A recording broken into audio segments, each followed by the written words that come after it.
Great news, guys. A few changes are coming to Social Security that could boost your benefits, but you have to act fast.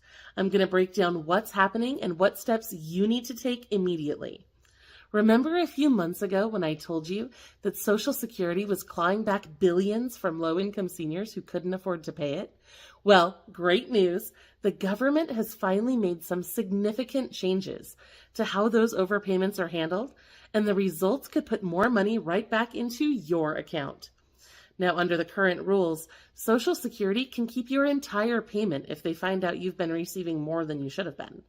Many people don't even realize they've been overpaid until the Social Security office notifies them years later of debts that have accumulated into the tens of thousands, sometimes even the hundreds of thousands of dollars. This has caused chaos for many people who suddenly find their benefits stopped. But this is all about to end. Starting on Monday, the Social Security office will no longer seize 100% of your benefit payments if you've been overpaid. The new Social Security Commissioner, Martin O'Malley, called this practice clawback cruelty, and I agree. He's decided to cap those repayments at just 10% of your benefit amount. For people who have lost 100% of their benefits in recent months, you can get 90% of that back starting on Monday. But there's more good news too. New rules will shift the burden of proof for these overpayments from the person getting the benefits back to the government itself. If you don't feel like the overpayment was your fault, or if you can't afford to repay it, you'll be able to apply for a waiver to stop that collection effort altogether so that you can keep all of your benefits. The commissioner also indicated that more changes are on the way, but he couldn't comment on them yet. I'll keep tabs on this, and I'll let you know as soon as I hear more about these exciting announcements. But for now, I want you to understand what you need to do to get those benefits back. It's not clear if the new changes are going to be automatic or if you have to call and negotiate new payment terms.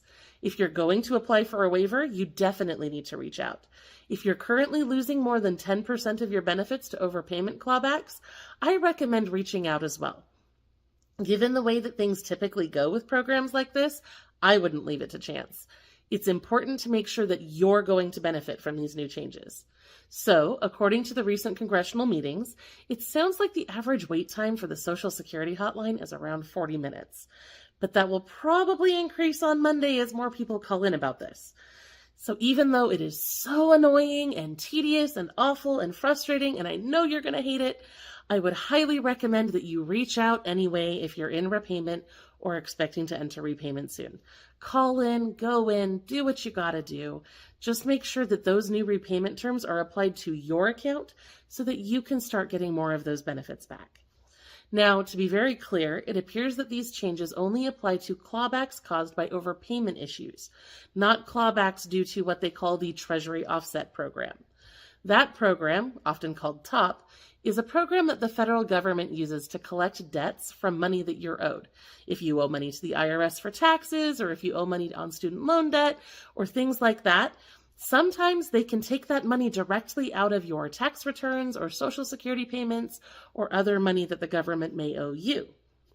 This is becoming a really big problem for seniors all around the country. Seniors are now one of the highest risk categories for student loan default. Nearly 40% of borrowers who are 65 years or older are in default on their student loans, which is a really big problem. If you ignore these bills, eventually they may just take that money right out of your Social Security payments. According to Axios, the TOP program can currently take up to 15% of your Social Security or disability checks for unpaid debts, and that's a pretty steep cut. If that is happening to you, there are some things you can do immediately. If you are totally and permanently disabled, please apply for a total and permanent disability discharge on your student loans. That's often called a TPD discharge. This program can completely wipe away all of your student loan debt forever. And I know it works because my husband used it to erase over $50,000 in student loan debt. If you qualify, it's actually very easy to apply, and you can do that at studentaid.gov. Now, if you don't qualify for a TPD discharge, you may still be eligible for what they call an income-driven repayment plan, or IDR. There's a new one called the SAVE plan that caps your payments at 10% of your discretionary income. Now, if you're relying on disability payments or Social Security to survive, odds are you don't have much discretionary income. So this can actually drop your payments to $0. It's a great way to pull yourself out of default and avoid that deduction to your Social Security payments without having to spend money that you don't have. Now, if this is all overwhelming to you and you need some help navigating that system, our sponsor, CareConnect USA, has a student aid relief line that can help. You can call them at 888-201-0431 today for help figuring out how to reduce your student loan payments and get out of default so that you can get those benefits back. Now let's talk about COLAs. That's the annual cost of living adjustment that happens every year. I've been seeing a ton of news lately about the COLA rate, and I'm sure you've seen it too, and it seemed really weird to me because the Social Security Administration does not release the final COLA figure until October. The agency always calculates the COLA at the end of the third quarter every year, and we're barely approaching quarter two, so it's way too early for that. I did some research on this, and just like I thought, there have been no official Social Security announcements about any new COLA numbers yet.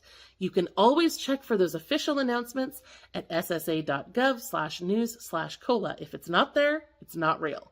However, that's not going to stop other YouTubers or even major media companies from using the next COLA as teasers in their headlines. It gets clicks, and clicks mean money for online creators, so they're likely going to keep recalculating and predicting and projecting those figures throughout the year to keep your attention. Here are some tips that can help you stay safe and manage your expectations. In the articles I read, everything was cushioned in very general language. If you see words like this, predicts, estimates, forecasts, projects, or expects, that means they're telling you that they're speculating about future events and nothing is set in stone. You'll also notice that they use softer language like may instead of will. If you skim toward the end of these articles or videos, you may start seeing disclaimers about the information they shared earlier in the post. These are all indications that the things that they're telling you is just somebody's opinion and not the hard truth. I don't want to ride that roller coaster, and I'm sure you don't either. So I have no intention of keeping up on or reporting on the latest predictions about the annual COLA. That's just exhausting and stressful. You don't need that, neither do I. That being said, there is some good news about the COLAs, and I need your, not I, but we all need your help to make it happen. This week, senators from several states introduced a new bill called the Boosting Benefits and COLAs for Seniors Act. And if it passes, this bill will change the way that Social Security calculates the annual COLA adjustments so that they more accurately reflect the costs that you're facing at the grocery store and in other areas of your life. It looks like this would actually be pretty easy to put in practice, too. They've got a good system for this. According to Senator Bob Casey of Pennsylvania, the current COLA rates are based on the Consumer Price Index W, which is based on the costs that urban wage earners are facing. However, the government also apparently already tracks another figure that they call Consumer Price Index E, which is designed to show the costs faced by seniors around the country. The CPIE calculation includes more medical expenses and other costs that you really have to deal with, but they're not being included in the COLA. So this new bill would simply tell the Social Security Administration to use CPIE instead of CPIW, and that would have an impact on your COLAs. So I would love it, very much appreciate it, if you would call your senators this week. You can find their information at congress.gov. Tell them that you support the Boosting Benefits and COLAs for Seniors Act, and let's see if we can get that passed, because it could make a huge difference. Now, I have just a little bit more news for you, and then we need to talk about something that's really important to our channel. So a new budget proposal has been released that suggests making modest adjustments to the retirement age for future retirees to account for increases in life expectancy. They didn't give any hard numbers. However, the budget proposal also promises not to change the retirement age for anyone currently in or near retirement. It's probably just going to hurt millennials like me. But seriously, in addition to raising the retirement age, the budget also proposes limiting benefits for high-income earners and making changes to the benefit formula. I find the timing of this really interesting because I've already recorded, edited, and prepared an exclusive members-only video about ways the government could save Social Security without hurting low-income Americans. And that's scheduled to come out tomorrow. So if you're interested in hearing more about that, make sure to join our very low-cost channel memberships and enable those notifications. And on that note, I just want to clarify something. I hate putting content behind a paywall. I hate it, I hate it, I hate it. I never wanted to do that. However, I've learned the hard way over the last few weeks that some videos, even some really helpful videos like how to get a free service animal, can hurt our channel overall because not very many people watch them when they're released. And I get it. It doesn't apply to everybody. But unless I stick to popular topics like EBT or Social Security, our entire channel seems to suffer unless people see all of our videos. I literally cannot afford to let that happen right now because our website is also struggling as the result of some recent changes to the search algorithm. So I was going to create a second channel for those videos, but that wasn't working out either because I can't figure out how to get it monetized. So I'm down to two options. Either I can't create those videos that will help you, or I have to make them members only so that they don't impact the performance of our other videos. I think that not making them is a bad choice because they're actually very helpful and I like making them and I honestly think you need them. So I'm going to try putting them up as members only instead. And I know that sucks. But that being said, we are going to make some major revisions to how our memberships work. I know you guys are here to get help. If you had money to spare, you wouldn't need to watch my videos. I know that. And I have never, ever, ever wanted to take any money from you.